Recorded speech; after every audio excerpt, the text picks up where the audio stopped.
Bonsoir et bienvenue dans We Haïti Capable. Ce soir, nous allons parler de quelque chose que ce pays produit en abondance et ne valorise peut-être pas assez. Je parle de la créativité, l'art, la culture et le potentiel économique immense que portent les industries créatives haïtiennes. Et on va commencer par une question simple.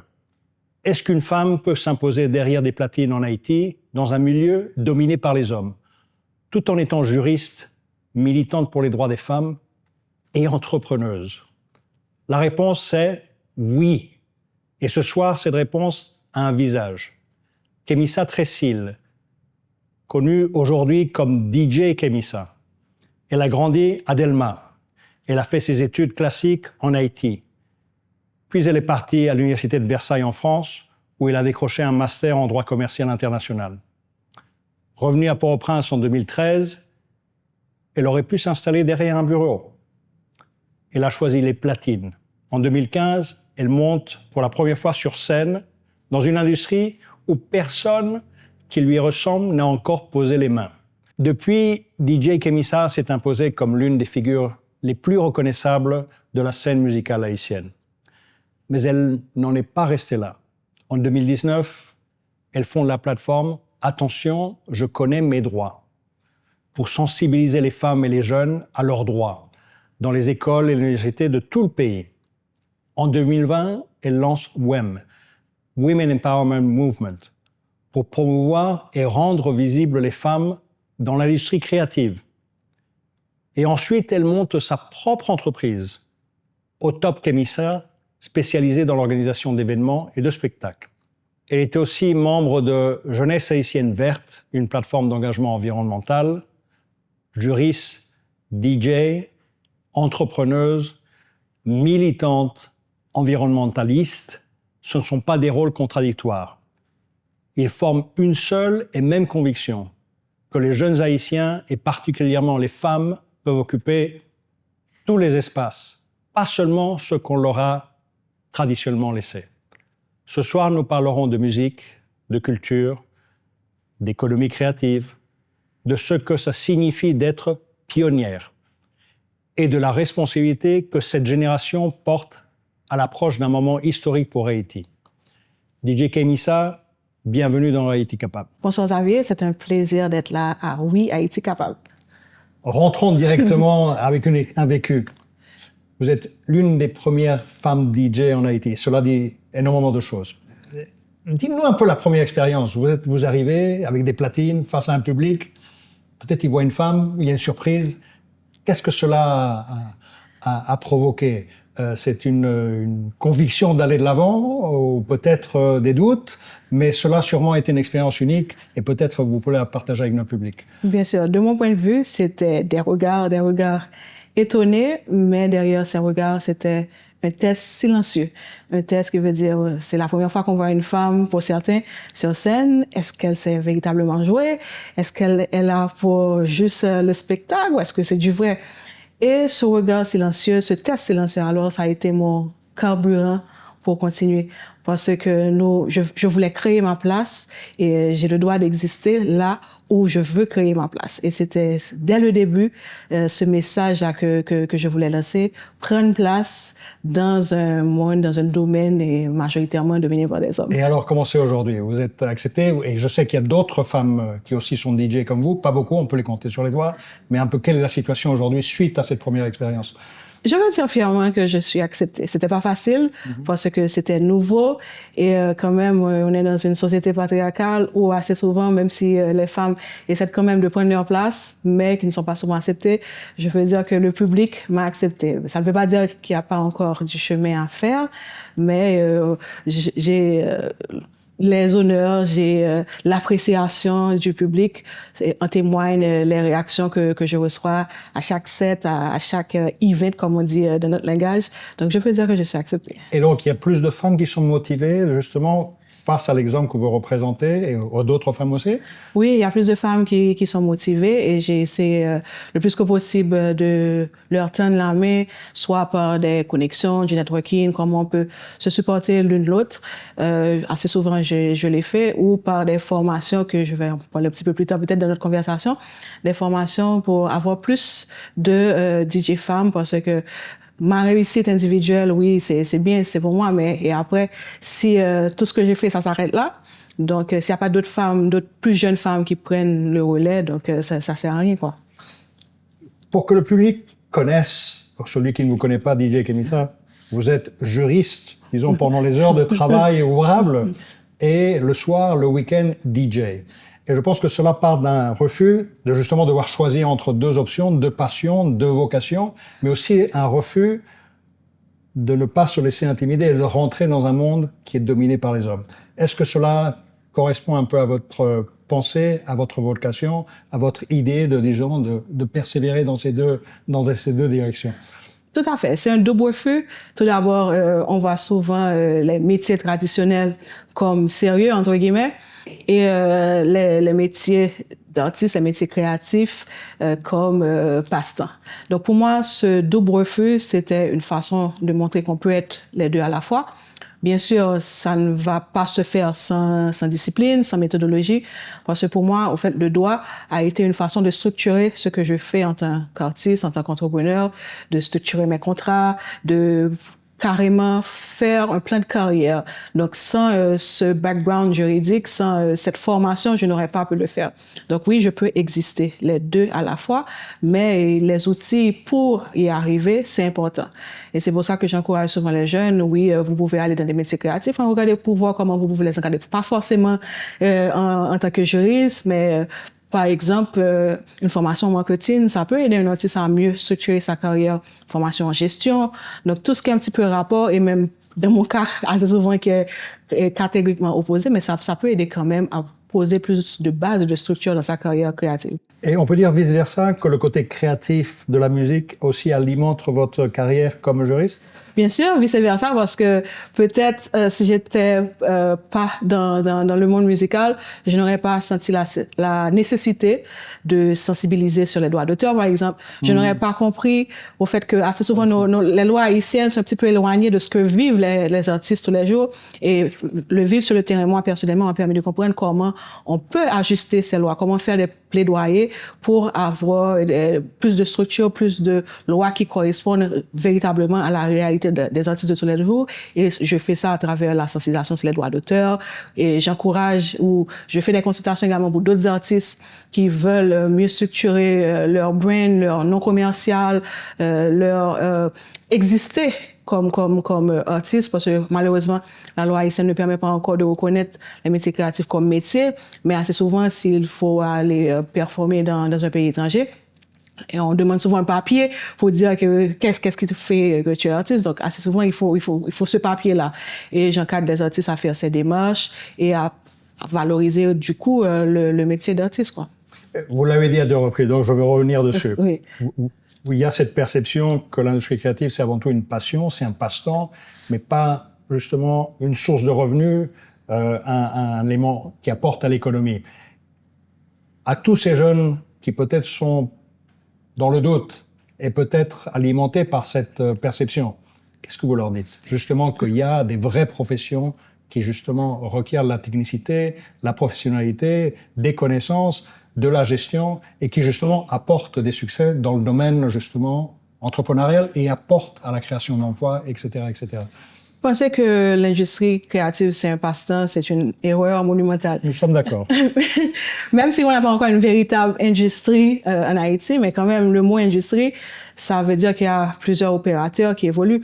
Donc, imaginez un petit peu chaque opérateur de cette chaîne-là arrive à mettre de la structure. Quel résultat que ça peut donner? On a des exemples que ça marche dans d'autres pays, d'autres DJ ou d'autres artistes dans les autres pays, c'est quand même des millions de revenus. Mais pour arriver à avoir 5 millions de revenus, ça va pas se faire sans structure. Si les droits d'auteur ne sont pas respectés, si les artistes, à travers les contrats de prestation de services, sont dévalorisés, on ne va pas y arriver. Donc, pour me répéter, ça passe par la structure, mais c'est possible. Ça commence par ce travail-là que je fais de professionnaliser, si je peux dire, le domaine, et que les autres également suivent, parce que je ne peux pas faire ce travail sans les promoteurs, sans les responsables d'hôtels, de bars, de restaurants, sans les autres artistes non plus, parce que imaginez si c'est moi seulement qui cherche à professionnaliser, les autres font n'importe quoi, donc on ne va pas y arriver. C'est chacun des opérateurs de la chaîne qui doivent mettre leurs mains à la pâte pour arriver à cette véritable structure. Donc vous dites aux jeunes, croyez, professionnalisez-vous, lancez-vous. Il y a des opportunités. Il y a des opportunités. Vous pouvez vous épanouir. Tout à fait. Je vais jouer sur vos deux casquettes de juriste et de créatrice et en tant que DJ, mais je vais venir sur la casquette juriste. Vous avez créé une association qui justement essaie de promouvoir le droit des femmes et des jeunes. Je sais que vous circulez dans le milieu académique avec des jeunes étudiants, des jeunes écoliers pour justement les former, les sensibiliser, et cela fait partie d'une vocation que vous avez. Comment ça se déroule? Qu'est-ce que vous en avez appris? Quelles sont les perspectives et quelles sont les leçons apprises? Je peux dire qu'on ne peut pas dire qu'on va défendre les droits si on ne connaît pas les règles du jeu. Donc, ça, c'est le juriste en vous. Hein? C'est que la casquette de DJ m'a permis d'être en contact direct avec ces jeunes-là. Et aller les rencontrer dans leurs écoles, dans les universités, ça m'a permis de voir qu'il y avait la nécessité de lancer cette campagne-là en 2019, que, attention, je connais mes droits. Donc, c'était écrit exprès, droit DOI-GTS, pour faire un jeu de mots. Je connais mes droits, dans le sens strict juridique, mais je connais mes droits, ça veut dire que moi, c'était l'exemple des platines, je connais mes droits. Mais c'était une façon également de sensibiliser sur tous les domaines. Donc, parler aux jeunes, c'est leur permettre également de s'exprimer, leur permettre de penser qu'une autre narrative est possible. Mais comment?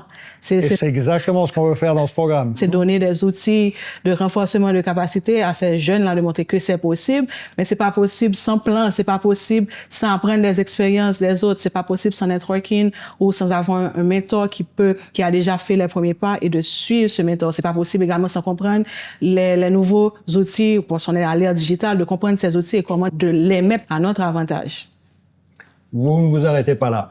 Donc, vous avez fondé WEM. Pour ceux qui ne savent pas, c'est Women Empowerment Movement, justement pour promouvoir le rôle des femmes dans un milieu justement dominé par les hommes, l'industrie créative. Et on peut partir du constat que si la moitié, c'est-à-dire les femmes, dans ce milieu est dans l'ombre, il est évident que ce milieu n'avance pas. Quelle est votre expérience? Et de nouveau, cela est une autre initiative qui reflète une certaine conviction, mais justement impliquée dans le secteur où vous êtes. Décidément, j'aime les jeux de mots parce que WEM, au-delà de vouloir dire Women Empowerment Movement, WEM également, c'est un mot créole qui veut dire « Gadem, mettez les lumières sous moi ». Donc, c'était une façon de dire, nous les femmes, nous existons. Également, sur scène, nous existons. Dans le milieu artistique, comment mettre la lumière sur nous. Donc, je dois dire que lorsque j'ai fondé WEM, ça fait quelques années quand même, c'était un rêve. C'était un rêve de voir toutes ces femmes sur scène dans un festival 100% féminin, des musiques produites par des femmes. Mais aujourd'hui, après plus de 8 ans, ce rêve commence à devenir réalité parce que c'était difficile de réunir toutes ces femmes-là sur scène. Et la meilleure façon de le faire, je pense que c'était de lancer une base, c'était de produire un album. Ça fait longtemps, dans des interviews, je répète, je dois produire un album pour ces femmes parce que ce sera la base qui va nous permettre de faire des spectacles, de faire des tournées sur le plan national et à l'international. Et je dois dire aujourd'hui, pour la première fois, vous avez l'exclusivité que je l'annonce publiquement. Ce rêve va devenir réalité parce que je vais recevoir là un accompagnement de l'UNESCO qui pense que c'est important d'avoir ce projet, de réunir toutes ces femmes ensemble et ils vont m'aider à construire cet album que je préparais depuis longtemps, mais que je n'arrivais pas encore à propulser, faute de capacité ou d'autres moyens. Et je peux dire que cette année, en 2026, finalement, WEM, l'idée qui partait d'une vision va devenir une réalité concrète à travers cet album qui a déjà un nom, c'est Femme Flamme. Donc, cette flamme-là que les femmes portent en personnel. Je vais mettre tout mon cœur là-dedans et j'espère que d'autres femmes vont me rejoindre. Je suis sûre qu'elles vont me rejoindre parce qu'on a commencé à parler en coulisses pour que ce projet devienne une réalité. Donc, toutes mes félicitations et avis aux intéressés, si vous voulez appuyer cet album, vous êtes les bienvenus. Vous êtes les bienvenus. Il y a toujours de la place. Vous êtes aussi reconnu d'avoir sillonné le pays. Je sais que vous êtes sur Port-au-Prince, sur Jacmel, sur Cap-Haïtien. Vous avez formé les jeunes au gym. Alors, dites-nous c'est quoi le gym pour que notre public sache. Pas tout le monde le sait. Et quelles sont les expériences, les vécus, parce que ce sont des jeunes qui justement commencent à mixer, connaître les rapports entre différents sons, une transition différente de musique. Quel est le vécu et qu'est-ce que vous avez éveillé dans ces formations qui sont pratiques? Je me souviens que la première fois que j'ai rencontré cette jeune femme, c'est tout le temps la même expérience. Ce regard lumineux, ce brin d'espoir dans leurs yeux pour voir que pour la première fois, je prends le contrôle de ma narrative, quelque chose que je pensais ne pouvoir jamais faire, être DJ, j'arrive à le faire. Et ce projet, je voulais le faire depuis longtemps et j'ai fait un partenariat avec Solsen et également avec l'UNICEF qui nous a accompagnés. C'était de faire des formations au Cap-Haïtien, à Jacmel, un petit peu partout sur le territoire. Et vous allez avec des équipements, tout ça? On va avec des équipements et on va rencontrer ces jeunes femmes. Et on l'a fait à Jacmel. On devait le faire dans plusieurs autres villes. Malheureusement, on n'a pas pu le faire. Mais par contre, j'avais quand même fait l'expérience de façon personnelle au Cap-Haïtien, pas dans ce projet, mais dans un autre projet, mais de façon personnelle au Cap-Haïtien, qui également est une histoire en elle-même. J'étais allée performer au Cap-Haïtien et il y a l'un des promoteurs qui m'a dit « Et si tu restais quelques jours ?» pour rencontrer ces jeunes femmes-là qui ont soif de te rencontrer. J'ai dit, mais pourquoi pas? Et puis, j'ai tout enlevé dans mon agenda pour justement aller faire cette formation avec mes équipements qui étaient là. Et c'est comme ça se passe à chaque fois. Cette opportunité de voir que quelque chose qu'elles ne croyaient pas possible peut arriver. Mais qu'est-ce qu'ils vous disent en termes concrets? Ils viennent vous voir, qu'est-ce qu'ils vous disent d'une façon spontanée? De façon spontanée, elles me disent que elles ne croient pas que c'était possible. Comment elles vont continuer à monter sur scène, comment elles vont réussir là-dedans. Et mon expérience leur sert de vecteur pour continuer justement à faire ce pas. Et assez souvent, beaucoup ont abandonné en route, malheureusement, faute de moyens. Donc, c'est pour ça que le suivi est important et c'est peut-être la deuxième étape de ce que j'ai fait. Après les formations, ça s'arrête là. Elles ont les outils pour avancer, mais après, comment justement les renforcer? Et c'est peut-être ce chemin-là où tout se croise. C'est ces jeunes femmes-là que je vais inviter lors de la présentation de Femmes Flammes. Donc, au fait, tout est lié au final. Donc, même si elles ne peuvent pas continuer, mais leur donner une plateforme pour continuer à faire ce qu'a créé cette formation, ce brin d'espoir qu'a créé cette formation. Mais il y en aura quelques-unes qui vont évoluer dans le secteur et je suis certain que vous avez planté des petites graines à travers ces formations. Un thème que je veux aborder, que j'aborde dans toutes mes conversations. Nous rentrons dans une phase électorale avec une définition qui est en train de se faire. Haïti est un pays jeune. Nous avons une génération qui n'a pas voté depuis 10 ans, qui va peut-être découvrir qu'est-ce que ça veut dire émettre un vote, qu'est-ce que ça veut dire débattre sur la future d'un pays. Vous avez un public qui vous suit, et peut-être qui rendrait jaloux beaucoup de politiciens ou de groupes politiques, notamment jeunes. Est-ce que vous pensez que comme créatrice de contenu artistique, vous avez une responsabilité et un message à transmettre? Et quel serait ce message, naturellement? Tout d'abord, mon message, c'est pour cette génération-là qui va voter pour la première fois. Je leur dirais que ne pas voter, c'est donner une signature aux autres qui vont voter à votre place. Donc, il faut vous impliquer. Il faut prendre votre responsabilité, votre devoir citoyen de voter et ne pas voter, comme je l'ai dit. C'est permettre à quelqu'un d'autre d'avoir une voix à votre place. Donc, j'invite déjà cette génération-là à s'impliquer. Et à moi, personnellement, en tant que citoyenne engagée, j'ai la responsabilité d'utiliser ma plateforme, pas pour aller dire aux gens de voter qui que ce soit, mais de le faire de façon responsable. Et la meilleure façon responsable que je pense que je peux le faire, c'est de m'impliquer. Parce que je fais des plaidoyers pour le droit des femmes, je fais des plaidoyers pour le droit d'auteur. Comment construire cette cité que j'aimerais voir un jour comment construire cet Haïti que j'aimerais voir un jour, c'est de m'impliquer. Donc, je suis au service de mon pays et je suis prête à le faire si toutefois toutes les conditions sont réunies pour le faire. Donc, en tant que citoyenne engagée, je me mets au service de mon pays. Et ça a déjà commencé. Vous le faites. Ça a déjà commencé à travers dans les communautés, dans les quartiers populaires, dans les prises de parole. Je ne veux pas dire que c'est calculé, mais chaque prise de parole, c'est une opportunité de sensibiliser cette population à cette responsabilité. Parce que l'Haïti que nous voulons, si nous ne nous impliquons pas, soit directement ou indirectement dans la politique, nous n'allons pas avoir le résultat que nous cherchons. Maintenant, revenons à un thème de musique. On va passer d'un thème à l'autre. On sait que vous incorporez les tambours haïtiens dans de la musique électronique. Et certains y voient une contradiction. Vous y voyez une identité haïtienne transférée dans quelque chose de plus international, plus standard. Qu'est-ce que ça éveille en vous? Est-ce que c'est un message? Est-ce que c'est quelque chose porteur de justement de cette créativité haïtienne? Qu'est-ce qui vous inspire dans ce domaine? Alors, je dois dire que le tambour, c'est l'âme de la musique haïtienne. Le mot créole, c'est nom.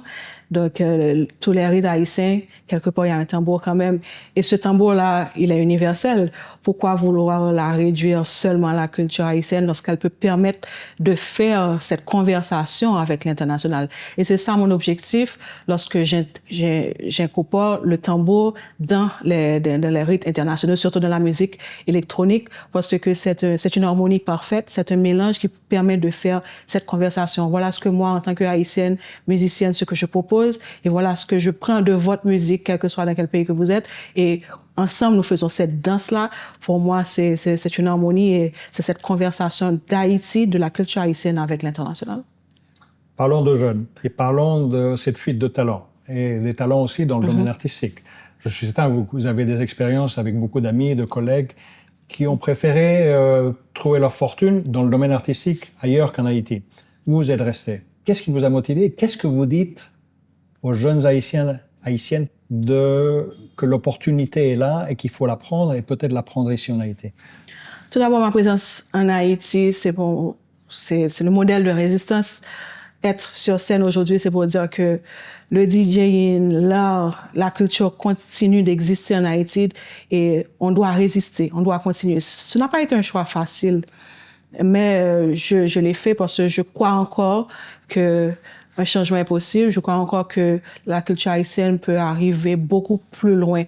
Et mon message pour les jeunes qui arrivent à ce carrefour où ils doivent assez souvent choisir, soit de rester ou soit de partir, souvent le choix leur est imposé, c'est de comprendre pourquoi vous avez commencé, pourquoi vous avez cet amour pour Haïti et comment vous pouvez soit aller continuer à propulser cet amour même si c'est à l'étranger, mais revenir également pour rendre quelque chose de concret. Et il y en a qui reviennent?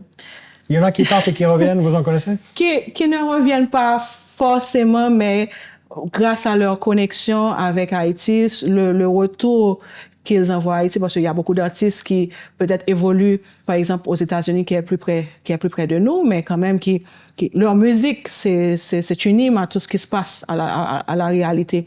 C'est dès que possible également, ils reviennent pour des tournées. Il faut faire beaucoup plus, je l'avoue. Mais quand même, il n'y a pas un Haïtien, à mon avis, un jeune qui se déconnecte complètement d'Haïti. Il y a toujours une partie de soi qui reste en Haïti et d'une façon ou d'une autre, de pouvoir contribuer à ce qui se fait en Haïti. Et si ce désir est inconscient, peut-être mon message, c'est de le faire consciemment. Même si on ne peut pas être physiquement en Haïti, mais de consciemment toujours garder cette connexion et envoyer soit des énergies positives, soit des musiques si vous êtes un artiste et d'autres choses qui peuvent être utiles au pays pour avancer. Je veux parler des femmes, mais avant, je veux reprendre un thème que vous avez mentionné, c'est le thème de jeunes. Un jeune qui veut rentrer et dire « je veux être moi aussi DJ », et dire « quel est le premier pas? Qu'est-ce que je fais ?» Quel est le thème pratique? Je vais voir DJ Camille, je vais dire comment je fais ça. Quelle est la démarche? Parce que tout le monde essaie de trouver un point d'accès, un premier pas, une porte d'entrée. Qu'est-ce que vous leur recommandez pour commencer à explorer et peut-être trouver une vocation? Le premier pas, évidemment, avoir le matériel qu'il faut, mais ça ne suffit pas. Le premier pas... Et si on n'a pas de matériel? Je suis quelqu'un dans un quartier défavorisé. Et voilà, avec une réalité difficile. Et je me dis, j'expérimente avec des sons d'une autre façon, peut-être d'une façon plus simple, je veux le faire. Qu'est-ce que vous leur dites? Et c'est là que va venir justement la résilience haïtienne.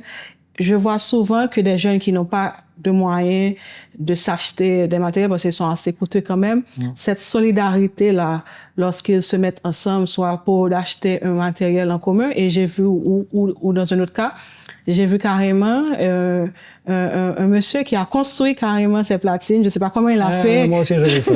Il a fait la connexion, mais ça, c'est un modèle ouais, c'est un modèle de résilience. Il montrait, oui, je peux quand même. Et je pense que les moyens vont venir après. Ce que j'allais dire, c'est que c'est de comprendre pourquoi je veux être DJ, quel message que je veux passer. Je viens de quartier populaire, quel message que je veux porter de cette perception-là qu'on a souvent et de ce qui se passe dans ces quartiers-là. Et assez souvent, ce sont des conceptions péjoratives, ce qu'on appelle dans notre langage des athées plates, mais comment au-delà de ce qu'on peut projeter, de projeter quelque chose de plus fort. C'est ce que le jeune doit comprendre. Et automatiquement que ces jeunes arrivent à projeter ce qui est fort, une autre perception de ces quartiers, les moyens vont venir. J'ai souvent vu comment un jeune qui n'avait pas les moyens, mais à cause de ce qu'il faisait, il mettait toute sa passion, tout son savoir-faire, tout son professionnalisme là-dedans, et il a pu recevoir un appareil, soit de donateur ou autre. Et même l'information que j'ai donnée, je ne l'ai pas précisé tout à l'heure, mais c'était gratuit.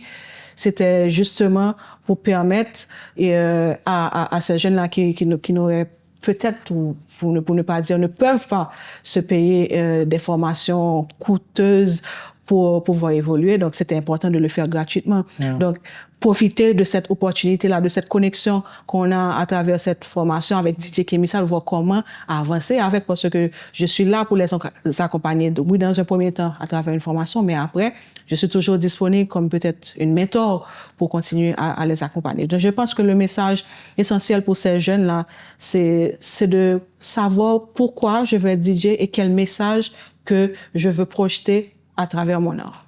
Est-ce qu'il y a un rôle de l'État dans le thème justement de favoriser un cadre qui propulse cette créativité, cette passion pour l'art dans des milieux éducatifs formels mais aussi informels? Qu'est-ce qu'on pourrait faire aussi et suggérer? Vous parlez à des gens qui vont vous écouter aussi dans leurs propositions, disons, électorales. Ils doivent parler à ces jeunes et je pense qu'il y a peut-être certains messages aussi dans le thème de la jeunesse, l'art, l'évolution comme un jeune professionnel dans ce domaine.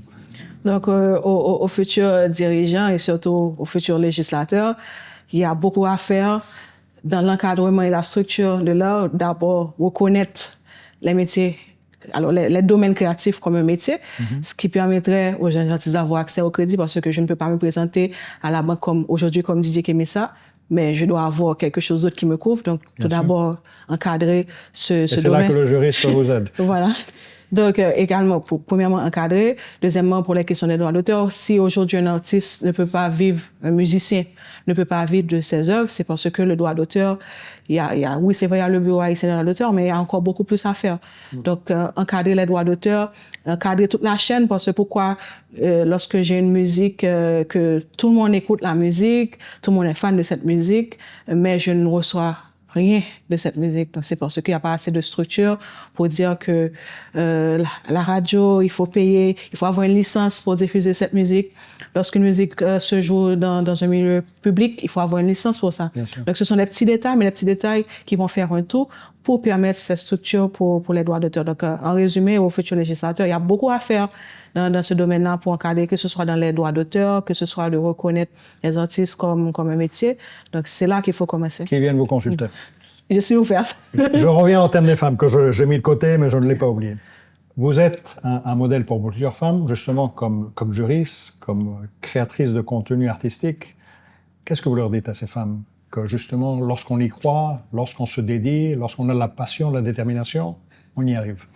Je pense qu'elles ont assez écouté lorsqu'on y croit, on y arrive. C'est toujours valable ce message.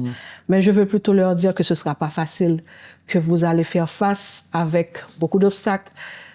Qui dit un milieu majoritairement dominé par des hommes, dit un milieu très misogyne également. Donc, il faut vous préparer psychologiquement à surmonter ces obstacles. Ce sera pas la vie en rose, ce sera pas DJ Kemisa qu'on voit toute belle derrière ses platines. Il y a beaucoup qui se passe dans les coulisses. Donc, il faut se préparer mentalement, et il faut se préparer juridiquement également. Il faut avoir des contrats qui vous permettent d'une certaine mesure, même si c'est pas à 100%, mais quand même 80-90%, je vais pas mettre le chiffre, de vous protéger contre des abus de confiance et tout. Donc, il faut vraiment vous préparer. Il faut pas s'aventurer dans un domaine sans avoir de plan, sans avoir d'encadrement. C'est pas souvent facile. Mais moi, je vous le dis publiquement, je suis là gratuitement pour vous donner de conseils. Peut-être que je peux pas investir dans vous de façon financière, mais ces conseils-là peuvent vous épargner quelque chose que peut-être l'argent n'aurait pas pu payer. Donc, je suis toujours disponible pour ces femmes, pour les conseiller, pour les aider à se structurer, pour les aider à avoir de meilleurs contrats, pour se protéger elles-mêmes, parce que il ne manque pas d'obstacles, il ne manque pas de difficultés, mais il faut les surmonter. Nous sommes rentrés par l'angle des femmes, mais pour qu'il y ait un cadre où tout le monde puisse avoir des opportunités et croître et s'épanouir, commençons par les femmes, les hommes ont une responsabilité. Qu'est-ce qu'on leur dit à ces hommes? Les hommes ont une responsabilité. Et dites-le directement. de comprendre et d'accepter aussi, parce que si mes pairs, par exemple, dans le DJ, mes pairs, mes collègues ne m'acceptent pas, donc il y a un travail, il y a une étape que je ne vais pas surmonter. Donc, je commence par cet exemple. L'accueil n'a pas souvent été chaleureuse pour mes homologues. Ils ont peut-être pensé que, à tort ou à raison, que je venais soit prendre leur place ou parce que je vais offrir qui est différent, que l'attention serait automatiquement sur moi et pas eux. Et je veux dire que on peut coexister. Donc, ce travail d'acceptation commence par vous aussi pour les hommes, et au-delà de l'acceptation, d'ouvrir les portes. On ne demande pas de cadeaux, bien sûr, sur une base de méritocratie, de nous ouvrir les portes également, parce que il y a des chemins, il y a des échelons que vous avez déjà gravis. Pourquoi pas laisser la place et permettre à d'autres femmes d'évoluer? Ils ont quelque part, à mon avis, cette responsabilité de contribuer. Bien sûr, comme j'ai dit, j'ai pas besoin de cadeaux. Nous aussi, les femmes de notre côté, on se prépare. On ne veut pas juste être des poupées sur scène. On ne veut pas être des poupées sur scène. On veut être des femmes à part entière qui s'imposent. Et ce travail-là, on ne peut pas le faire sans les hommes. On peut coexister et ensemble voir comment on peut faire ce domaine plus beau, plus intéressant lorsqu'il y a la diversité. Donc la diversité, ça rend beaucoup plus intéressant le domaine et ça permet aussi au domaine de se développer. Oui, on prend la diversité, l'égalité des chances, et comme vous le dites, ça développe, comment ça s'appelle, plus de richesse et de créativité. Je vais terminer avec une question, on pourrait parler des heures, mais ce programme a toujours une fin. Essayons de rêver ensemble et se projeter, je ne sais pas, d'ici 5-10 ans. Et vous projetez, à quoi ressemble l'industrie créative dans 5-10 ans si certaines conditions sont respectées, certaines actions sont prises, et quelles seraient ces actions, et où est-ce qu'on pourrait rêver ensemble sur cette industrie créative haïtienne qui a tellement de potentiel? Dans 5-10 ans, je vois déjà que les lois dont je parlais tout à l'heure ont été votées. Donc, il y a plus de structures. Les artistes, que ce soit à travers des plateformes qu'on a déjà là, qui peuvent vivre de leur art. Donc, je rêve, mais je pense que c'est possible.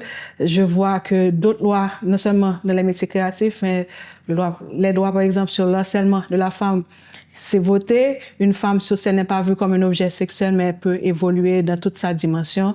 Je vois un milieu mieux structuré qui arrive vers une industrie, cette industrie haïtienne dont on rêve d'y arriver, ce qu'on appelle, entre guillemets, HMI, une vraie industrie.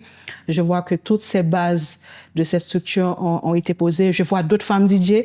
Je vois peut-être, je veux pas dire que Kemisa sera un souvenir lointain, mais plutôt Kemisa sera une pionnière où plusieurs femmes, toute une salle remplie de femmes, de DJ qui sont sur un panel que moi forcément que je suis pas obligée d'être là, mais qui dit voilà ce que Kemisa a fait, que nous aussi, que nous les femmes nous voulons continuer. Donc c'est un rêve, mais je pense que c'est possible. Et cette structure-là, je vois que ça va valoriser ce génie humain que nous avons en tant qu'Haïtiens. Écoutez, on y croit tous. C'est un peu la raison d'être de cette émission We Haïti Capable, et je voudrais vous remercier. Peut-être vous donner rendez-vous moi comme spectateur de vos concerts et pas comme intervieweur. Donc encore merci pour l'opportunité de cet échange et cette franchise que vous avez avec nous. Merci DJ Kémissa. Merci, un grand plaisir. Plaisir partagé. Merci. Et je vous invite déjà au spectacle de Femme Flamme. On communiquera la date bientôt. On y sera. Parfait. Moi en premier. Merci encore. Merci. Merci pour cette conversation franche, généreuse et qui dit beaucoup sur ce que cette génération haïtienne porte en elle. Ce soir, on a parlé de platine, mais on a parlé de beaucoup plus que ça. On a parlé d'une génération qui refuse de choisir entre la passion et la rigueur, entre l'art et le droit, entre créer et s'engager. DJ Kémissa incarne quelque chose que We Haïti Capable cherche à mettre en lumière depuis le début. Ces Haïtiens qui n'attendent pas que les conditions soient parfaites pour construire, qui prennent ce qu'ils ont, leur talent, leur formation, leur conviction, et le mettent au service de quelque chose de plus grand qu'eux. Ce qui frappe dans son parcours, c'est qu'elle a compris très tôt que les platines sont une plateforme, pas seulement pour faire danser, mais pour parler, pour mobiliser, pour montrer à des jeunes, à des femmes, des quartiers populaires, que cet espace leur appartient aussi. La culture, dans cette logique, n'est pas un divertissement. C'est un outil de construction identitaire, d'autonomisation économique, de citoyenneté active. Les industries créatives haïtiennes, la musique, l'événementiel, les arts visuels, la mode, la gastronomie sont l'un des secteurs les plus sous-estimés du pays. Elles emploient des milliers de personnes. Elles maintiennent les liens entre la diaspora et le territoire. Elles produisent quelque chose qu'aucun rapport économique ne capture parfaitement, de la fierté. Et dans un pays qui en a besoin, cette fierté a une valeur réelle. Et puis il y a les élections. Dans quelques mois, une génération haïtienne qui n'a jamais voté va avoir l'occasion de le faire. Cette génération, c'est la génération de DJ Kémissa, une génération connectée, créative, qui s'exprime et qui refuse les injonctions au silence. Elle a besoin de voix qui lui parlent depuis les espaces où elle vit, depuis les platines, les réseaux, les ateliers, les scènes. We Haïti Capable, parce que cette génération est là, elle produit, elle crée, elle forme, elle s'engage. Elle n'attend pas la permission. À très bientôt pour un nouvel épisode de We Haïti Capable.